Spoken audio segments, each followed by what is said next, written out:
Hi, this is Will with My Spiritual Clarity. Today's video is impromptu. It's a brand new tool, energetic tool and process that just came through. I was having a session with someone, a private client who is going to be at my class on Saturday called Helping Others Shouldn't Be Hurting You. And of course, a whole bunch of stuff around the Helper's Paradox came up, and this tool came out of that conversation. At the very end, it was just a gift from God, a little gem from the universe at the very end of the conversation. And it was so powerful. We had to take a couple extra minutes on the call just to make sure that the energies were smooth and calm and clear so that she could go into the rest of her day appropriately. So the Helper's Paradox, if you haven't heard me talk about it before, I have many other videos and PDFs and things in this, but in case this is the first video that you're seeing, it's very important to understand the basics of that before getting into this process, or else this process is just going to sound like I'm an asshole. So the Helper's Paradox states that the more a person needs to help, the less able they are to help. So it's that need energy that kills the creativity, the contribution, the helping is that need energy. One of the examples I give all the time is when I was early on in my parenting career, although still pretty early, my daughter's only 5, but I would notice she would fall down as she's learning to walk, or when she was crawling and she'd bump her head against something really hard, and I would jump right in to say, "Oh, are you okay? Oh, are you okay?" And she hadn't even had a moment to process whether or not she was okay. And when I saw myself do that and I was able to step back just for a beat and wait and see what was her reaction, what was her response, 9 times out of 10, or even more often, she would fall down in a way that looked quite bad. And then she would just get up, kind of look around a little bit and keep going. And in the 1 out of 10 times or fewer that she did need me, I was, of course, right there as best I could. I was watching and I was still attentive, but I was working on dropping that need to be needed. And this was long before I knew what the Helper's Paradox was or even had come up with a name for it. I used to call it the helper, fixer, saver thing. So that's a little bit of the background about what this is about. So in this client session that I just had, it's someone that she does a lot of advocacy work. She works on changing legislature in her area. I'm not going to say what the topic is or what it's about, but she noticed that for the second time in a row, she had done a lot of the background work to help set up a meeting with an important person in government. And the second time in a row in as many years, she got kicked out of the team, not kicked out of the team, but she got benched right before the big meeting. So she did all the work to set it all up, and at the last minute, oh, sorry, we don't need you for that, and then she kind of got sidelined. So we're working on that and the beliefs around that, and the fear of rejection and the feeling of rejection and all of that work that needed to be done. And at the very end, this came up, and here's the process. Think about someone in your life or a group of people who need you. Ooh, here we go. Whether it's your kids, your spouse, your clients, whether it's something around advocacy as well, whether it's people in the world who don't have something that they need, that need you or could need you, that especially anyone that you feel guilty about that you should be doing more. If you are religious and you're feeling guilty that others have not found your path that you believe is the right one, and you're feeling guilty that you could do more or you should do more, anywhere that you feel needed and it's pulling at you, tugging at you, and maybe even hurts a little bit, or there's a bit of a sting.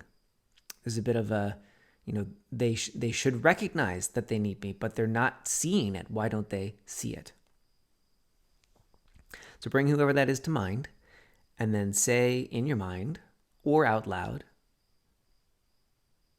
"You don't need me." Whoa. It's just a video. There's not even anyone here, and yet I can feel how much is on that. Yes, you heard me correctly. You don't need me. Whoa. Ha.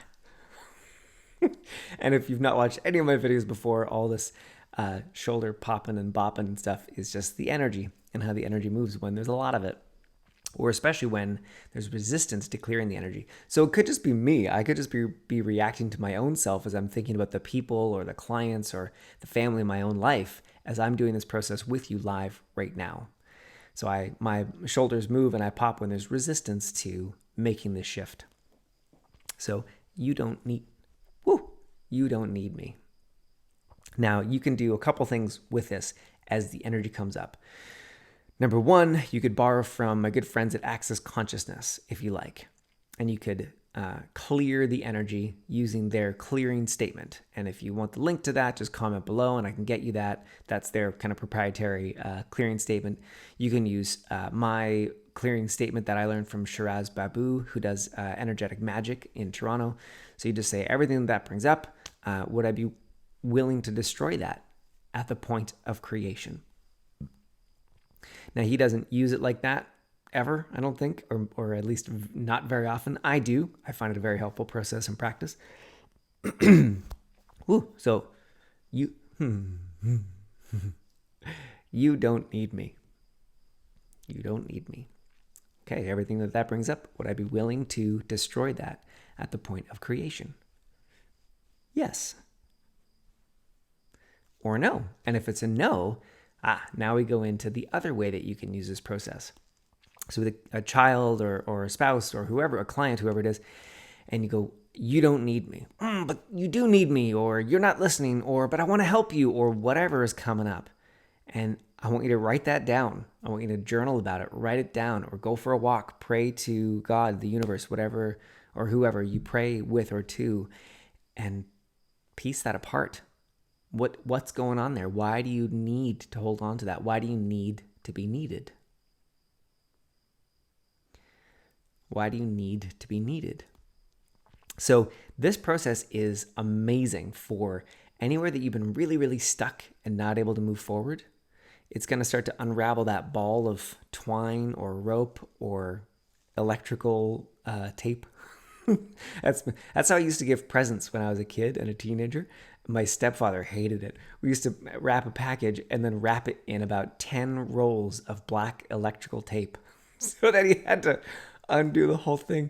We thought it was so fun, and he hated it. So this is a way to unwrap that electrical tape so you can see what's actually going on underneath. Because as you recognize all those places where you've needed to be needed, you can start to let them go. You can clear the beliefs that have been holding those in place, or step out of the stories that have been holding those in place and actually get to the core of it.